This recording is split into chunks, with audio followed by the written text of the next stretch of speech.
সুবহানাল্লাহ, কি দাম রে, কি দাম। রাখাল 2 রাকাত সুন্নত নামাজ পড়ে চুপটি করে বসে গেছে।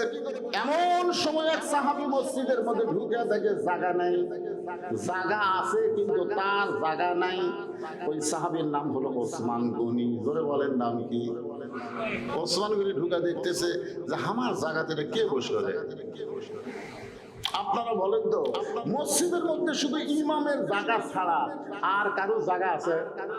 কিন্তু ওসমান গনি কেন বলতেছেন আমার জায়গায় এটা কে বসলো?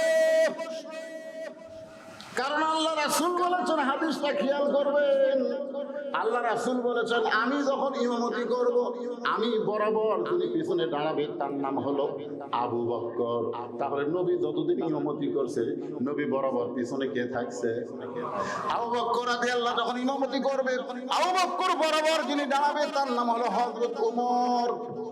হযরত ওমর যখন ইমামতি করবে, ওমর বরাবর পিছনে যিনি দাঁড়াবে তার নাম হলো ওসমান। আর ওসমান যখন ইমামতি করবে, ওসমান বরাবর পিছনে যিনি দাঁড়াবে তার নাম হলো আলী। রাসূল বললেন আমার আলী যখন ইমামতি করবে, আলী বরাবর পিছনে। নবী কারো নাম বলেন না। সাহাবারা বললেন হুজুর আলী যখন ইমামতি করবে, আলী বরাবর পিছনে কে দাঁড়াবে? রাসূল বললেন কোরআন থেকে মা ইয়ানতিকু আনিল হাওয়া ইন হুয়া ইল্লা ওয়াহয়ুন ইউহা। আমি রাসূল ততক্ষণ বলতে পারবো না যতক্ষণ আল্লাহ না বলায়। ওই আলী পর্যন্তই হলো খোলাফায়ে রাশিদিন। জোরে খান সুবহানাল্লাহ। তাহলে হযরত ওমর যখন ইমামতি করবে, ওমর বরাবর পিছনে কে দাঁড়াবে? এ জোরে খান, মনে ভুলে যান কেন, কে দাঁড়াবে? কিন্তু আসে দেখে জায়গা। আপনারা বলেন যে নবীর যত সাহাবী ছিল সবচাইতে শরম বেশি কার? খুতবাতে শোনায় না, হায়াউল ওসমান শোনায় না, হায়াউল ওসমান শোনায় না, মানে এত শরম, এত নরম। এখন রাখালের কাছে এসে দেখে লোকটা যখন বসাই গেছে, যে বসার সাইজ, বসার আমার সাইজ আছে না নাই, যেভাবে বসিছে এখন উত্তর গলেই তো বিপদ। পাশি দেখে ফাঁকা জায়গা, ওই ফাঁকা জায়গার মধ্যে ওসমান গনি 2 রাকাত সুন্নত নামাজ আদায় করে রাখালের দিকে 3 বার তাকাইছে। জোরে কোন কয়বার? একবারে তাকান যায়, 3 বার। প্রথম যেই তাকাইছে রাখাল, দ্বিতীয়বার যেই তাকাইছে, তৃতীয়বার যেই তাকাইছে, বারবার আমার দিকে তাকাস কেন? মূর্খ মানুষের দিকে আপনি যদি বারবার তাকান, সে কিন্তু রাগ করবে। জোরে গল্প কথা ঠিক কি না? রাখাল কাই ক্যারি কি আমার দিকে বারবার তাকায়? ওসমান গনি যেই বলছে এই মেয়ে আমার দিকে তাকাস কেন, লাভ দেয়, ভয়ে লাভ ধরছে। উঠে বলতেছে ভাইজান আমি খালি বারবার আপনার দিকে 3 বার তাকাইছি, আপনি এত গরম, আপনার পরিচয় কি? আমার পরিচয় হলো আমি একজন রাখাল। যেই বলছে আমার পরিচয় আমি একজন রাখাল, সঙ্গে সঙ্গে ওসমান গনি মুচকি মুচকি হাসতেছে। কারণ রাখালের ভাষা নরম হলে হবে না, রাখালের ভাষা গরম হওয়া লাগবে। আল্লাহ রাসূল বলেছেন প্রত্যেকটা অভিভাবককে আল্লাহ তাআলা রাখালের দায়িত্ব দিয়ে দুনিয়াতে প্রেরণ করেছে। প্রত্যেকটা অভিভাবককে আল্লাহ রাখালের দায়িত্ব দিয়ে প্রেরণ করেছে। এখন আপনারা চিন্তা করেন হুজুর আমার তো গরু নাই, ছাগল নাই, আমি কার রাখালি করব? দেখেন চিন্তা করে, চোখ বন্ধ করে আপনি দেখেন আপনার অবশ্যই রাখালি করার আছে। আপনি চোখ বন্ধ করে দেখেন আপনার 42 বছরের একটা গাভী আছে। দেখেন আমার তার বয়স এখন 50। আপনি চোখ বন্ধ করে দেখেন আপনার 22 বছরের একটা আইডিয়া আছে। আপনি চোখ বন্ধ করে দেখেন 17 বছরের একটা বকনা আছে। রূপকর্তা আমি বললাম, গাভী মানে আপনার বউ, আইডিয়া মানে আপনার ছেলে, বকনা মানে আপনার মেয়ে। আপনি বলেন তো আপনার বউ, আপনার ছেলে, আপনার মেয়ের উপরে আপনার রাখালি করার দরকার আছে না? আপনি ঈশার নামাজ পড়ে বাড়িতে গেলেন, আপনি যাওয়ার সময় নিয়ত করছেন আমি তো ঈশার নামাজ মসজিদে জামাতে পড়লাম, আমার বউ হয়তো ঈশার নামাজ পড়ে কোরআন শরীফ পড়তেছে। এই নিয়তে বাড়ির যা কেবল দরজা খুললেন, দেখেন আপনার ঘরের মধ্যে থেকে হরি হরি হরি হরি হরি হরি হরি আমি মুসলমান সামনে কাতার নামাজ পড়লাম, আর আমার ঘরের মধ্যে থেকে হিন্দুদের পূজার বাদ্য বাজছে। আপনি ঘরের মধ্যে যাই দেখেন আপনার 42 বছরের গাভী ওই স্টার জলসা দেখতেছে। এখন আপনি বলেন, আপনি একজন মুসলমান, সামনে কাতারে মুসল্লি, আপনার বউ যদি ভারতের স্টার জলসা দেখে, আপনার রাখালি করার দরকার আছে না নাই? কি রাখালি করবেন? কি রাখালি করবেন? সুন্দর করে ওকে বলবেন, নিজের বউকে সুন্দর করে বলবেন, তুমি যাদের স্টার জলসা দেখতেছো সেই দেশে একটা মসজিদ 400 বছরের পুরাতন বাবরি মসজিদ, এই মালওয়ানের বাচ্চারা, হিন্দু বাচ্চারা মসজিদ ভাঙ্গা রাম মন্দির বানাচ্ছে। যারা মুসলমানের মসজিদ ভাঙ্গা রাম মন্দির বানায় তাদের কোন চ্যানেল বাংলাদেশের মুসলমানের মেয়েরা দেখতে পারে না। ধরে কথা ঠিক না? খালি বলে দেখেন, আপনার বউ আর কোনোদিন ভারতের চ্যানেল দেখবে না, খালি বলে দেখেন। বলছেন কোনদিন? বলছেন কথা কন নাগাদ বলছেন, কথা কন নাগাদ বলছেন তো রাখালি করা লাগবে না। আপনি ফজর নামাজ পড়তে যাচ্ছেন, জানলাতে তাকে দেখতেছেন, কে রে? আমার আগের খবর কি? আগে 3.5 হাত ছিল, ফজর আজান শুনে হতো 2.5 হাত, 3.5 হাত আগে 2.5 হাত। মানে আজান শুনছে, আজান শুনবি না, ল্যাব মাথার উপর দিছে, এখন ল্যাব মাথার উপর দিলে পাও যাবার হবে, এখন পাও টাইনে বুকের কাছে নিচ্ছে, আপনি জানলা দিয়ে তাকে দেখেন, কে রে? মনে ছাগলের বস্তা খায়, ছাগলের বস্তা খায়। আপনি কি করবেন? একলা একলা নামাজ পড়ে যাবেন? রাখালি করা লাগবে। আস্তে আস্তে বিলাই যেমন ইন্দুর ধরে, চুপি চুপি ঘরের মধ্যে ঢুইকে ওই ল্যাব টান দিবেন, টান টান দিয়ে দেখেন 3বার আপনি আহা করবেন। ছেলে লাভ ধরে বলে, বাবা কি হয়েছে? বলে, তোর সাইজ আর সকালবেলা সাইড থেকে কুত্তার সাইজ একই সাইজ। তুই আমার ছেলে হয়ে সাইড থেকে কুত্তা হচ্ছিস? ওযু কর, নামাজ পড়া লাগবে। মুসলমানের বাচ্চা 7 বছর থেকে নামাজের তালিম দেওয়া লাগবে, 10 বছর থেকে জোর করে নামাজ ধরা লাগবে। জোরে ঘন্টা ঠিক কিনা? তাহলে আপনার ছেলের উপর আপনার রাখালি করার দায়িত্ব আছে না নাই? আপনার 17 বছরের মেয়েরা অত্যন্ত ভালো, অল্প কইলি মেয়েরা বুঝতে পারে। নবী ঘরের মধ্যে ঢুকে 9 বছরের ফাতেমা হাতের মধ্যে ছুরি দিয়া মুচকি মুচকি হাসতেছে। এই দৃশ্য নবী দেখে আর ঘরের মধ্যে ঢুকলেন না, নবী বাহিরে চলে গেলেন। ফাতেমা চমকে গেল, যে বাবা ঘরের মধ্যে ঢুকে আমাকে মা মা বলে আদর করে, সেই বাবা কেন বারান্দায়? বাহিরে গিয়ে দেখি নবী চোখ দিয়ে দর দর করে পানি পড়তেছে। ফাতেমা বাবার সামনে বসে বলে, বাবা কি দুঃখ আপনার মনে গো বাবা, এমন করে আপনি কেন কাঁদেন? রাসূল বলে, ফাতেমা যে দুনিয়াতে সাজবে মা, আল্লাহ তার আখিরাতের সাজ তোমায় দিবে। যে দুনিয়াতে সাজবে মা, আল্লাহ তার আখিরাতের সাজ তোমায় দিবে। সঙ্গে সঙ্গে ফাতেমা হাতের চুড়ি খুলে মাটি খাইলা দেয়। নবী দৌড়ে গিয়া ওই চুড়িটা কুড়িয়ে জামার পকেটের মধ্যে ঢুকাই।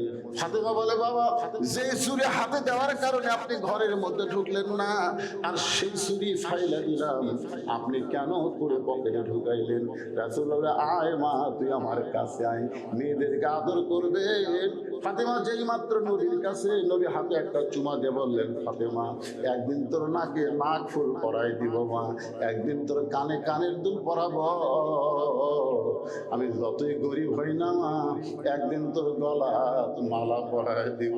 ফাতেমা বলে, বাবা কবে কবে কবে? আল্লাহ রাসূল বললেন, সেদিন তোমার বিবাহ হবে।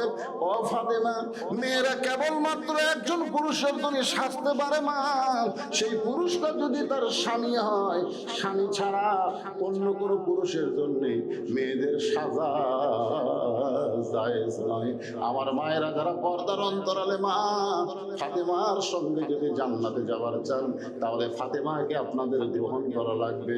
এমন পর্দার মধ্যে ছিলেন, পর্দার মধ্যে দুনিয়া থেকে ফাতেমা বিদায় নিছে, রাত্রে দুনিয়া থেকে নিয়ে বিদায় নিছে। হযরত আলী কান্দে করে জান্নাতুল বাকির মধ্যে দাফন করে আল্লাহর কাছে ফরিয়াদ করে, আল্লাহ ফাতেমাকে তুমি কবুল করে নাও, ফাতেমাকে কবুল করে নাও। যেই মাত্র বলেছে কবুল করে নাও, আলী তাকায় দেখে সামনে কয়েকটা পুরাতন কবর।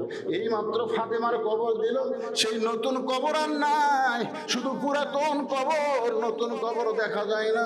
গোটা জান্নাতুল বাকির মধ্যে হযরত আলী দৌড়ে আর বলে, ফাতেমার কবর এখনই দিলাম, সেই কবর কোন জায়গায়? কে যেন ডাক দে, বলে, আলী রে ফাতেমা পর্দা নিশি, আমি আল্লাহ জোহরা ডিগ্রি দিয়া ফাতেমার কবরটাকে কিয়ামত পর্যন্ত গোপন করে দিয়েছি। ওসমান গনি আস্তে করে বসে বললেন, ভাইজান কোনদিন আপনাকে সামনে কাতারে দেখিনি ভাই, আজকেই প্রথম দেখতেছি। রাখাল বলতেছে, আমি বারান্দার নামাজ পড়ি, আমার সামনে আসার কি ঠেকা? ওসমান গনি বলতেছে, তাহলে আজকে যে দেখতেছি। রাখাল বলতেছে, আজকে দেখার জন্য আসছি। আজকে দেখা হয়ে গেলে এত কষ্ট করে ওই বারান্দার থেকে সামনে কাতারে আসা আমার ঠেকা হয়ে যাবে। কারণ যারা বারান্দার মজা পাচ্ছে তারা সামনে কাতারে আসবি। কারণ সামনে কাতারে আসলে যদি গেলে পিছনে কাতারের লোক সালাম ফিরে সুন্নতের নিয়ত করে, তখন এরা কবি কি ব্যাপার গেলে এরকে নামাজ যে কখন, এখন আমার লাঠি বানাচ্ছে, লাঠি আর বারান্দার যারা পড়ে ওর কি কোনো টেনশন আছে? কোনো টেনশন নেই। শেষে এসে আগে কামি হলো আসবো, শেষে জামো। রাখাল বলতেছে, আজকে দেখার জন্য আইছে, দেখা হলেই চলে যাবো, আর কোনোদিন আসবো না। ওসমান গনি চোখের পানি নিয়ে বলতেছে, ভাইজান আমি বহু বছর হলে সামনে কাতারে নামাজ পড়ি, এখন পর্যন্ত আমার দেখার ভাগ্য হলো না। রাখাল বলতেছে, আমার দিকে তাকান তো দেখি। ওসমান গনি রাখালের দিকে তাকায়, তাকাইছে। রাখাল বলতেছে, চোখের মুনি তো ভালোই আছে, আপনি দেখবার এসে দেখবার পান না। ওসমান গনি যাকে দেখতে চায় তিনি আর কেউ না, তিনি হলেন নামাজের মালিক আল্লাহ। জোরে গান সুবহানাল্লাহ। বুখারী শরীফের কিতাবুল ইহসানের মধ্যে আল্লাহ রাসূল বলেছেন, আনতাবুদুল্লাহ কাআন্নাকা তারাহু ফাইন লাম তাকুন তারাহু ফাইন্নাহু ইয়ারাকা। যখন কোন আল্লাহর বান্দা নামাজের সিজদায় যাবে, ও আল্লাহকে দেখতে পাবে। আল্লাহ যদি দেখা সম্ভব না হয়, আল্লাহ তারে দেখতেছে, এই বিশ্বাস তার কলিজায় আসবে। তাহলে নামাজ পড়তে গেলে আমাদের কে দেখে? ততক্ষণ না কেন, কে দেখে? আল্লাহ, আল্লাহ। এই জন্য নামাজের সময় যে পোশাক পরবেন, সে পোশাকের নাম হবে লিবাসুত তাকওয়া। লেবাসু তাকওয়া, তাকওয়া, লেবাসু তাকওয়া মানে কি? তাকওয়ার পোশাক। আপনি এমন একটা শার্ট ডাউন দিয়েছেন, এমন এক ফুল প্যান্ট পরছেন, রুকুর থেকে যখন সেজদাত গেছেন, পিছনের ওই জিনিসটা পিছন দিকে ঠেলা টেবা হয়ে আছে। দ্বিতীয় কাতারে মুসল্লি কয়, কে রে মাল কি পরে আসছে রে? আর ও যদি একটা পাঞ্জাবি পরতো, পিছনে যতই টেবা হোক পাঞ্জাবি দিয়ে ওরা ঢাকা যেত। কথা কর না কেন ভাই রে, কথা কর না কেন? নামাজ, নামাজ, নামাজ, নামাজ। আপনি ডিসির বাড়িতে গেলে, এসপির ঘরত গেলে, এমপির ঘরত গেলে ভালো পোশাক পরেন, আর 4 হাতে গামছা গাও দিয়ে নামাজ যাচ্ছে। আমার এক চাচা 4 হাতে গামছা গাও দিয়ে মসজিদে যাচ্ছে। আমি বললাম, কে চাচা আপনার পাঞ্জাবি নাই? আপনার পাঞ্জাবি নাই? আমার বলছি যে ফতুয়া দে, তুই ফতুয়া দে, গামছা গাও দিয়ে নামাজ হবে না। আমি বললাম, এই জন্যই তো হাসিনা তোর ভূমিকা পালন রে। গামছা গাঁথতে মসজিদে ক্ষতি কিনে। আমি বললাম, চাচা এই গামছা গাঁথতে আপনি বিয়ের বাড়ি যাওয়া পারবেন? চাচা বলছে, তুই কি মনে করছিস পাঞ্জাবি নাই? এই বছরে 5টা পাঞ্জাবি বানাচ্ছি। এই গামছা গাঁথতে আপনি জামাইয়ের বাড়ি যাওয়ার পারবেন? চাচা তোর মাথা খারাপ নাকি? জামাইয়ের বাড়িতে গামছা গাঁথতে যায়, ও বিয়ের বাড়ি যাওয়া পারবেন না, জামাইয়ের বাড়ি যাওয়ার পারবেন না। আর আল্লাহর ঘর মসজিদে আসতেছেন, যদি আপনার পাঞ্জাবি না থাকতো তাহলে আল্লাহ আপনাকে ছাড় দিত। কথা কর না কেন ভাই, কথা কর।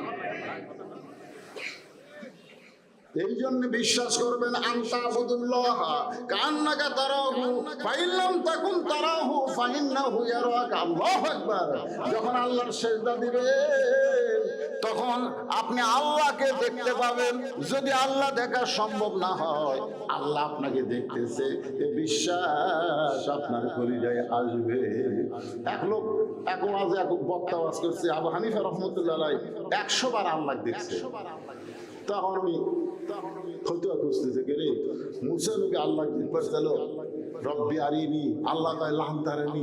আর আবু হানিফা দেখলো। এই হাদিস কি মুসা নবীর সময় ছিল? এই হাদিস আল্লাহর নবী দিয়েছে।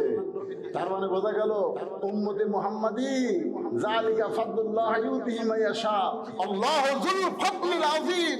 উম্মতে মুহাম্মাদের মধ্যে হযরত আলী প্রত্যেক সিজদায় আল্লাহর কুদরতি পায়ে সিজদা করেছে। সুবহানাল্লাহ, সুবহানাল্লাহ। ওসমান গনি বলতেছে, ভাইজান বহু বছর হলো আমি দেখবার আসি, কিন্তু এখন পর্যন্ত দেখতে পাইলাম না, আর তুমি আজকের দিনে দেখতে পাইবা। রাখাল বলতেছে তাহলে তুমি আমার হাত ধরো, আমি নিজেও দেখবো এবং তোমাকেও দেখায়া দিব। সাল্লাল্লাহু আলাইহি ওয়াসাল্লাম। রাখাল ওসমানকে বলতেছে তাহলে তুমি আমার হাত ধরো, আমি নিজেও দেখবো তোমাকেও দেখায়া দিব। এমন সময় আল্লাহর কোরআন ওসমান গনির সামনে এসে বলতেছেন, ইয়া আইয়ুহাল্লাযীনা আমানু তাকুল্লাহা ওয়া কুনু মা'আস সাদিকিন। আচ্ছা, আপনারা যে মসজিদের ইমামের পাশে ইক্তেদা করেন, ইক্তেদাই তো বিহাদাল ইমাম কন না? এ ভাই কন কি কন না? এই ইমামকে আমরা অনুসরণ করি, তাহলে ওই ইমাম যে দল করে আপনারা যদি সেই দল না করেন তাহলে ইক্তেদা হবে। এইবার আটকে গেছেন। না না, মনে করেন যে হুজুরের পাশে বলতেছেন ইক্তেদা বিহাদাল ইমাম, আল্লাহু আকবার, তাহলে হুজুরকে আপনি ইক্তেদা করতেছেন। হুজুর যে দল করে আপনি আবার সেই দল করেন না, তখন ফেরেশতারা কয় আল্লাহ কি? আল্লাহ কই আস্ত মুনাফিক। ইমান করে আল্লাহর দল আর এই মুসল্লি করে শয়তানের দল। ওসমান গনি আল্লাহর কোরআন বলতেছে, ইয়া আইয়ুহাল্লাযীনা আমানু তাকুল্লাহা ওয়া কুনু মা'আস সাদিকিন, ওয়া কুনু মা'আস সাদিকিন। খুব খেয়াল করেন ভাই, এর দিকে দিয়েন না, এর দিকে দিয়েন না, মাইকের সমস্যা। ওয়া কুনু মা'আস সাদিকিন, সত্যবাদী তোমরা সাথী হও, এ কথা কার? তাহলে আপনারা বলেন তো, মানুষের তৈরি আইন যে তারা কথা কয় তারা সত্যবাদী, না আল্লাহর আইনের কথা যারা বলে তারা সত্যবাদী? কারা সত্যবাদী? আপনি মানেন বা না মানেন, সত্যি কথাটা বলেন তো, মানুষের তৈরি আইনে যারা কথা বলে তারা সত্যবাদী, না আল্লাহর কোরআনের আইন যে তারা কথা বলে তারা সত্যবাদী? আল্লাহ কার সাথে থাকবে বলছে, কুনু মা'আস সাদিকিন, তোমরা সত্যবাদীর সঙ্গে থাকো। ওসমান গনি রাখালের হাতটা ধরে বসে আছে, মনের মধ্যে বড় আশা, নিজের যোগ্যতাই দেখতে পাইনি, আল্লাহ আজকে এমন একটা ভাই পাইছি যে নিজেও দেখবে এবং আমাকেও দেখাই দিবে। ওসমান গনি রাখালের হাতটা জোর করে চেপে ধরে আছে। কিছুক্ষণ পরে যখন নামাজের সময় হয়, জামাতের সময় হয়, এমন সময় মুয়াজ্জিন আকামা শুরু করেছে। মুয়াজ্জিন যেই মাত্র আকামা শুরু করেছে, এমন সময় হযরত ওমর মিহরাবের মধ্যে ঢুকতেছে। সুবহানাল্লাহ। এখন আপনারা বলবেন হুজুর ওমর ফারুক মেহরাবে কোন দিক দিয়ে ঢুকলো? আমাদের মসজিদের ইমাম তো দরজা দিয়ে সে মেহরাবে ঢোকে। যখন আল্লাহর কোরআন দিয়ে রাষ্ট্র চলবে, প্রত্যেকটা ইমাম হবে একজন নেতা, আর নেতার জন্য দরজা দিয়ে আসা মেহরাবে ঢোকা চলবে না। ওই মেহরাব থেকে ছোট্ট একটা গেট থাকবে, গেটের ওই পারে একটা রেস্টরুম থাকবে। কারণ মিদরে ছিল যে একটা মাহফিলে কিছু পুলিশ কম থাকার কারণে আমার হাত ফুলে উঠছিল। মানুষ খালি সবাই মুসাফা করবি, খালি মুসাফা করবি, খালি একটু হাতও দেখবে, হাত ঠেকাবি। এই হাত ঠেকাবার যায় ওর হাত বালুশের মতন ফুলে উঠছে। তাহলে উমর ফারুকের যদি সমস্ত সাহাবি একবার করে হাতের সাথে হাত ঠেকাবার চায়, কারণ রাসূল বলেছেন আমার পরে কেউ যদি নবী হতো লাউকানা ওমর, ওমরকে আল্লাহ নবী বানাই দিত। তাহলে দরজা দিয়ে যদি ইমাম মেহরাবে যাবার চায় আর সবাই খাড়া হয়ে যদি হাতের সাথে হাত লাগাবার চায়, তাহলে উমরের হাতের অবস্থা কি হবে? কথা বল না কেন, কি হবে? এই জন্য কোরআন যে যখন রাষ্ট্র চলবে, তখন মেহরাব থেকে ছোট্ট একটা দরজা, দরজার ওই পারে ইমাম রেস করবে। যেই মাত্র মুয়াজ্জিন আকামত দিবে, তখন ইমাম মেহরাবের মধ্যে ঢুকবে। যেই মাত্র মুয়াজ্জিন আকামত দিয়েছে, ওমর ফারুক মেহরাবের মধ্যে ঢুকেছে। ওসমান গনি রাখালের হাতটা ধরে আছে, আর রাখাল খালি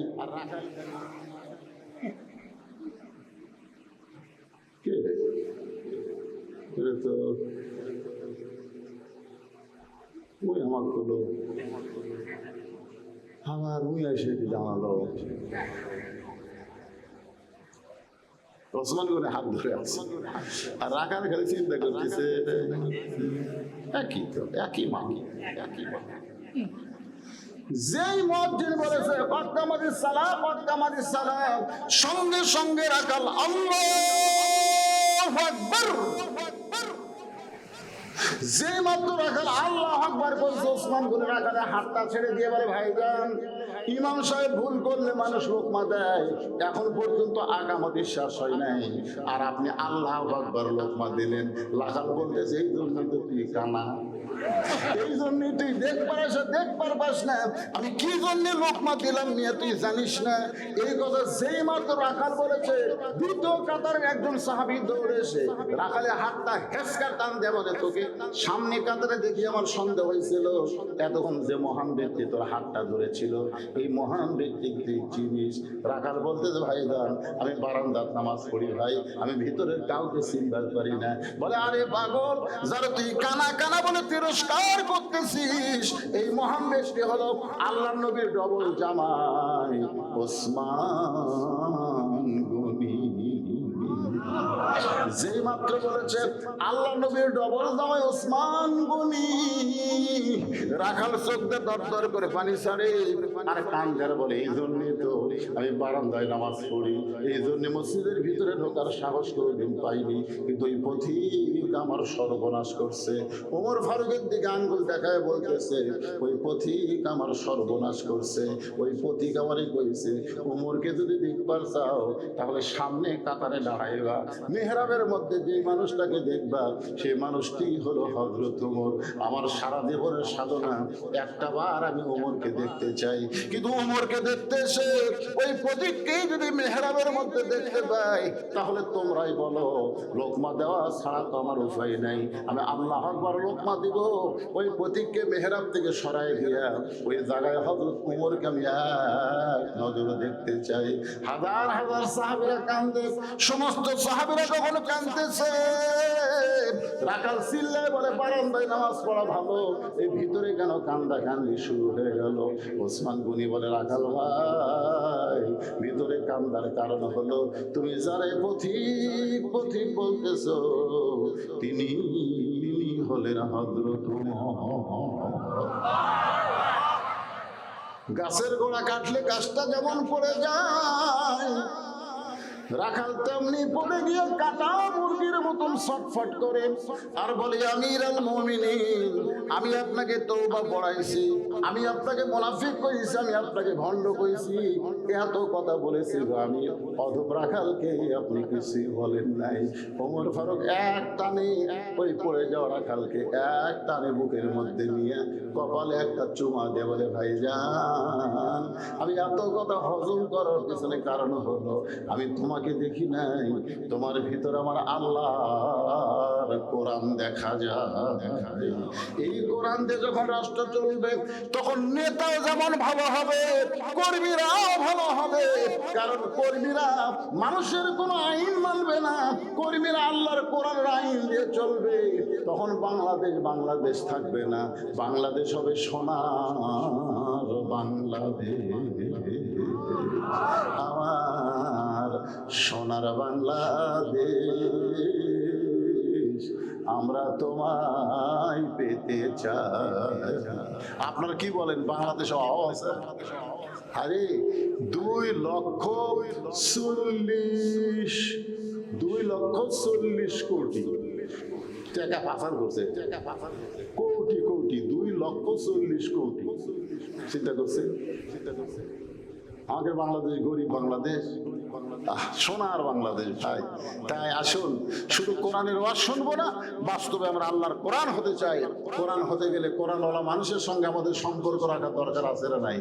আল্লাহ যেন তৌফিক দেয়। বৃষ্টি হলো মাশাআল্লাহ আল্লাহ কবুল করেছে আজকের মাহফিলকে।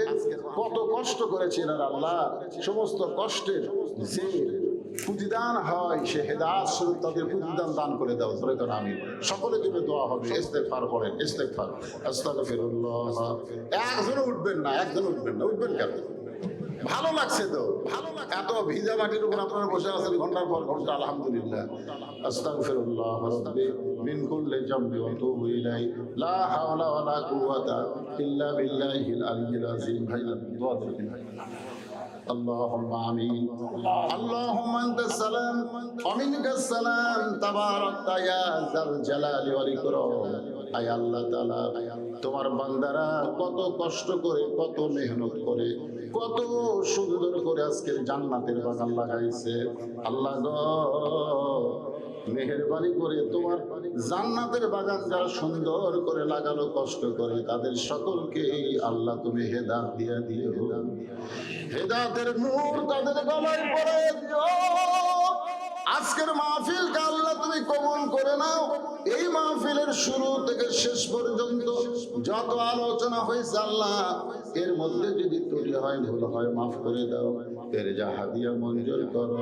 সোনার মদিনায় নবী পাকের রওজা মুবারকে আল্লাহ কবুল করে নাও। তামাম আম্বিয়ায়ে কেরাম আসহাবে কেরাম উম্মাহাতুল মুমিনিন শহীদ শহীদান জান্নাতুল বাকি জান্নাতুল মাসহ পৃথিবীর যত বড় স্থানে যত মুর্দা শুয়ে আছে আরওয়াহ হাদিয়া কবুল করো আল্লাহ। এওয়াজাতপুরে একজন আল্লাহর ওলি শুয়ে আছেন আল্লাহ তার রূহে মুবারকে হাদিয়া কবুল করো। আয় আল্লাহ তাআলা আমরা যারা হাত তুলেছি আমাদের জনম দুঃখনী মা যাদের দুনিয়াতে নাই আল্লাহ গো, যাদের বাবা দুনিয়া থেকে চিরতরে চলে গেছে আল্লাহ মেহেরবানি করে মা বাবার কবরকে জান্নাতের টুকরা বানিয়ে দাও আল্লাহ। আমাদের দাদা দাদি নানা নানি আত্মীয় স্বজন শ্বশুর শাশুড়ি যাদের কবরে গেছে আল্লাহ কবরবাসীদের তুমি মাফ করে দাও আল্লাহ। আল্লাহ এই গ্রামের মসজিদ মাদ্রাসাকে কিয়ামত পর্যন্ত কবুল করে নাও আল্লাহ। গ্রামের সবাইকে মিলে মিশে মহব্বতে বসবাস করার তৌফিক দিয়ে দাও আল্লাহ। যে যুবকেরা কষ্ট করে মেহনত করে এত খাটনি করে জান্নাতের বাগান লাগাইছে তাদের সকলকে 5 ওয়াক্ত নামাজি কবুল করে নাও, তাদের সকলকে ইসলামী আন্দোলনের কর্মী কবুল করে নাও। আজকের মাহফিলের সম্মানিত সভাপতিকে আল্লাহ তুমি কবুল করো। সম্মান